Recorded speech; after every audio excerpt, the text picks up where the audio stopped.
দুর্নীতি দমনে সরকারের সদিচ্ছার বাস্তব প্রতিফলন দেখতে চেয়েছেন সংসদে বিরোধী দলীয় নেতা ডাক্তার শফিকুর রহমান।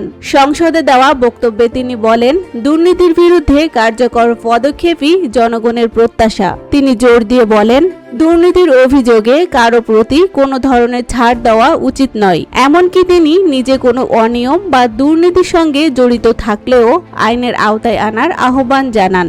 ওই সরিষাগুলো ক্রাশ করে তেল বের করে সমাজে বিক্রি করে বন্টন করে দিতে হবে। এই সরিষার নাম হচ্ছে দুর্নীতি।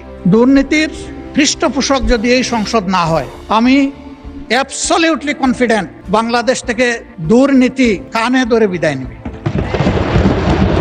তার বক্তব্যে দুর্নীতি বিরোধী অবস্থানকে সর্বজনীনভাবে প্রয়োগের বিষয়টি গুরুত্ব পায়। একই সঙ্গে তিনি সরকারের ঘোষিত দুর্নীতি বিরোধী অবস্থানের বাস্তবায়ন দেখতে চান বলেও উল্লেখ করেন।